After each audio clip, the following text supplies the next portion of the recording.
Bonjour Monsieur Le Dazen. Bonjour. Merci beaucoup d'être avec nous en cette rentrée sur Objectif Gare, puisqu'on est le lundi 2 septembre. Et ce lundi 2 septembre marque bien évidemment la rentrée scolaire partout en France et ici dans le département du Gard. Monsieur Le Dazen, sous quel signe se présente cette rentrée gardoise? Sous les meilleurs auspices, on dira, là nous sommes prêts, la rentrée est prête. Vendredi dernier ont eu lieu les rentrées des enseignants. Exactement. Pas de remontée significative de ce point de vue-là. Et j'ai envie de dire, nous sommes aujourd'hui en attente des élèves et on les accueillera le mieux possible. Ils seront là bien évidemment dans quelques instants dans toutes les écoles, collèges, lycées, tous les établissements scolaires. Cette rentrée, elle est très inédite finalement. C'est ce qu'on entend un petit peu au niveau national. Une rentrée scolaire marquée par la présence d'une ministre de l'Éducation démissionnaire. Est-ce que ça a changé quelque chose pour vous cet été et dans la préparation de cette rentrée? Dans la préparation, non, absolument pas. Nous sommes un service public et la force de ce premier service public qu'est l'éducation nationale sur l'ensemble des territoires, c'est d'assurer sa continuité. Donc nous sommes à l'œuvre. Je dois quand même dire que la préparation de rentrée s'amorce et la préparation de rentrée 2025 va s'amorcer à partir du mois d'octobre et novembre. Oui, ça ne se fait pas le 15 août. Voilà, on est déjà dans la préparation depuis assez longtemps et puis entre-temps est parue la circulaire de rentrée fixant les orientations et le cap. Donc pour nous, si vous voulez, entre le temps politique et le temps éducatif, effectivement, nous ne souffrons pas de cela. C'est que nous assurons en tant que fonctionnaires d'État cette continuité-là. Je dois dire, nous sommes prêts. Revenons au département du Gard, quels sont les points de vigilance pour cette rentrée et pour les prochaines semaines là, puisqu'il y a forcément des ajustements après quelques jours de rentrée scolaire. Alors le premier point de vigilance, si vous voulez, c'est d'assurer que toutes les conditions favorables soient requises. Et il est traditionnel dans le premier degré notamment, mais comme dans le second degré d'ailleurs. Au moment où les élèves rentrent, on a encore quelques situations, une dizaine tout au plus sur l'ensemble du département d'écoles où il peut y avoir une fluctuation positive ou négative d'élèves. Alors bien évidemment, et je me suis évertué à l'expliquer l'année dernière aux élus et à l'ensemble des acteurs que la carte scolaire n'est pas que quantitative, bien évidemment, elle est bien plus complexe que cela. On regarde les situations et on essaye et on fera les ajustements nécessaires au regard des effectifs qui arriveraient. On a quelques points d'incertitude encore, bien évidemment. Et puis même si dans l'ensemble le Gard est un département qui perd des élèves, bien évidemment. On va en parler. Voilà, ça perd en masse des élèves, mais sur certains secteurs, il peut y avoir des flux différents. C'est aussi votre patte, votre volonté que vous avez inscrit dans cette première carte scolaire que vous avez gérée de A à Z. C'est cette volonté de concertation, ce travail effectivement avec les différentes communes, les maires des communes, avec la préfecture, ce travail de concertation que vous avez mené finalement tout au long de l'année, et c'est ces ajustements que vous allez continuer à faire en coopération avec eux.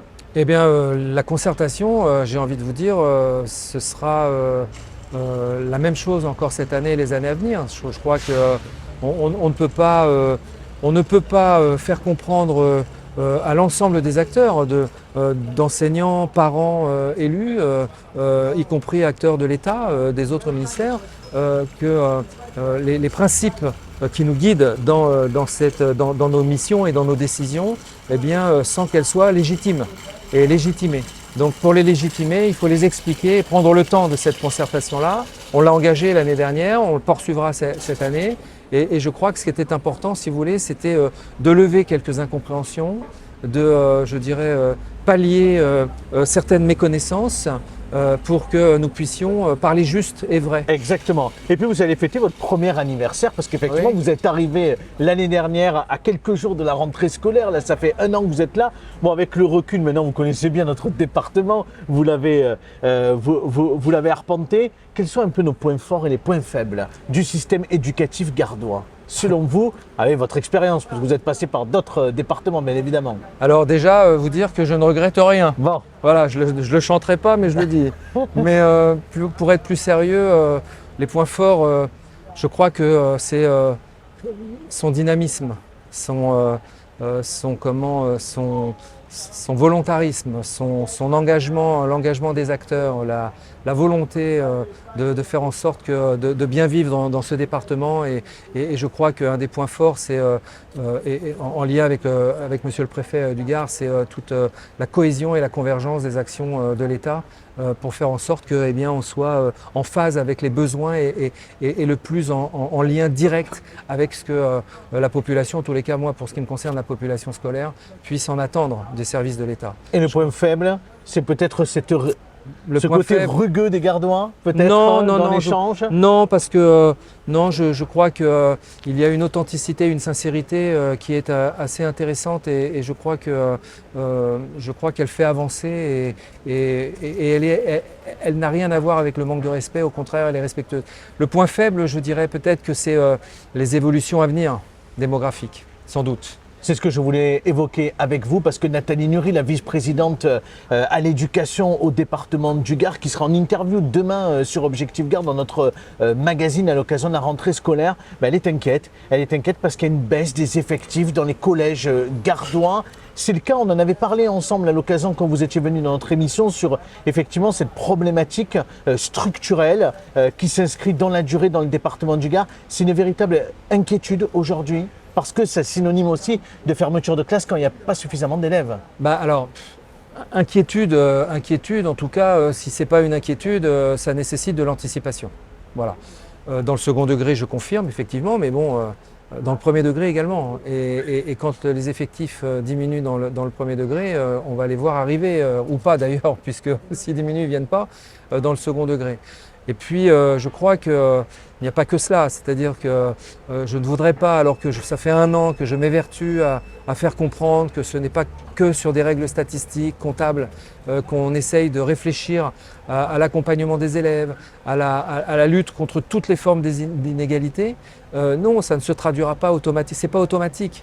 Donc on travaillera de près, de très près même, en fonction des formats d'écoles, entre des communes comme la ville de Nîmes qui a plus de 80 écoles ou des communes qui sont en regroupement pédagogique. Voilà. C'est des choses qu'il faut anticiper. Avec des dispositions aussi de dédoublement des classes. Voilà, il faut bien sûr, il faut anticiper largement, bien en amont cette problématique-là.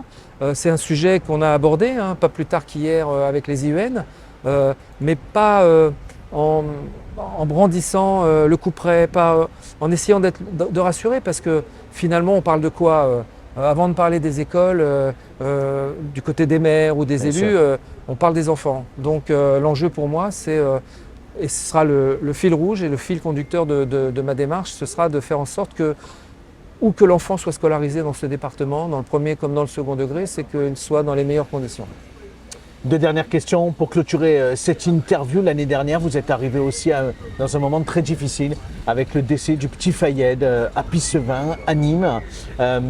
Cette année, à Nîmes, parce que c'est le cas, il faut en parler, il y a eu aussi des phénomènes de délinquance, de violence qui sont venus percuter aussi les établissements scolaires. Il y a eu quelques intrusions, pas beaucoup, mais quand même. Et puis il y a eu au chemin de Bas-d'Avignon un moment difficile également, puisque le personnel enseignant, les parents d'élèves, à un moment donné, se sont posé la question par rapport effectivement à leurs enfants et par rapport bien évidemment à l'enseignement qui pouvait être réalisé. Qu'est-ce que vous avez envie de leur dire là ce matin, parce qu'ils vont écouter cette interview? D'abord, je leur dirais qu'ils ont été entendus. À plusieurs reprises, on les a reçus, on a échangé avec eux, enseignants comme parents. La rectrice s'est déplacée à la rencontre des enseignants l'année dernière. Donc on n'a pas pris ça à la légère. On ne s'est pas mis à leur place parce que c'est difficile. C'est eux qui ont vécu la situation, mais on les a entendus et on a pris les dispositions en partenariat avec la mairie, parce qu'ils ont été très volontaristes, la mairie de ce point de vue-là, le préfet, avec des réunions régulières, de ma part, avec un système de communication en temps réel qu'on relancera encore cette année, parce que ça permet de réduire les incertitudes et de fluidifier les informations. L'enjeu, c'est de rassurer tout le monde. Envie de leur dire que vendredi soir dernier, nous étions en réunion en préfecture. 1 heure pour les quartiers Est, 1 heure pour les quartiers Ouest de la ville de Nîmes, avec le préfet et les acteurs, que sont les directeurs, les chefs d'établissement et l'ensemble des services, hein, notamment la police, la police, pardon, eh bien, dire que cet été a été quand même un peu plus serein. Ça ne veut pas dire qu'il ne s'est rien passé, mais a été quand même plus serein. Et on a été toujours, en tous les cas, les forces de police ont toujours été réactives et seront encore réactives. Donc nous serons dans les mêmes dispositions que nous l'avons été, parce qu'il est important, très important, de ne pas ou de lutter contre, et je le dis, la mauvaise idée de déplacer un service public. C'est entendu. On dit un dernier mot également sur un sujet qui vous tient particulièrement à cœur, c'est l'inclusion. Oui. Et là aussi, vous y travaillez dans le département du Gard pour ne laisser personne au bord de la route et que les enfants, effectivement, y compris porteurs de handicap, puissent être accueillis dans l'école. Alors, j'ai plusieurs priorités, bien évidemment. Celle-ci en fait partie, bien entendu. Vous avez, Parce que celle-là, elle est injuste. vous avez dit à juste titre, et d'ailleurs c'est la phrase clé de la circulaire de rentrée, ne laisser aucun enfant sur le bord du chemin.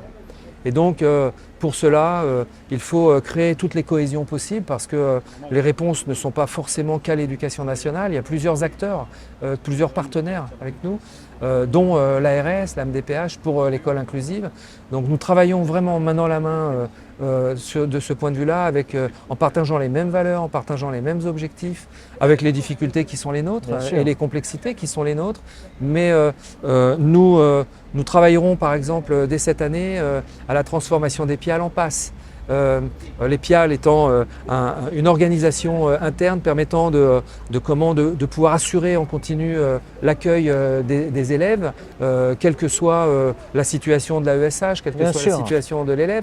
Mais le passage en PASS finalement rajoutera 2 personnels médico-sociaux qui permettront d'articuler encore au mieux l'éducation avec le soin. Et oui, c'est ce que j'allais vous dire. Les enfants ont besoin de soins.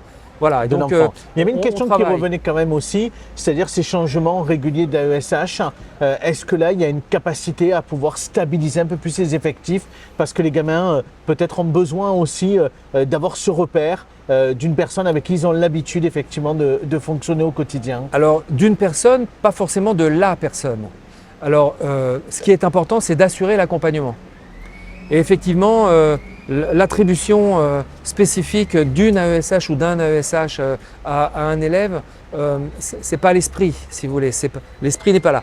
À l'exception de certains types de handicap, je pense à de l'autisme lourd, dont le changement de personne pourrait générer de l'inconfort pour l'enfant. Mais en dehors de cela, on a du handicap qui nécessite un accompagnement, quelle que soit la personne qui procède à l'accompagnement. Donc on œuvre dans ce cas-là. Si vous permettez, il y a une autre priorité, c'est celle de la ruralité, parce que le département a cette caractéristique d'avoir un gros secteur ruralité. Nous poursuivrons ce que nous avons installé avec Monsieur le Préfet, l'Observatoire départemental des dynamiques rurales, pour faire en sorte que être enfant en milieu rural, parfois éloigné géographiquement de certaines structures éducatives scolaires, pour que le parcours puisse être, je dirais, vécu de manière égalitaire en termes de droits par rapport à n'importe quel élève, eh bien, se fasse et que nous puissions travailler en ce sens dans un esprit à la fois d'égalité et d'équité. C'est bien noté. Christophe Monnier, on va vous souhaiter une bonne rentrée, Monsieur le Dazen. Merci beaucoup d'avoir été avec nous ce matin sur Objectif Gard. Merci bien. Merci à vous.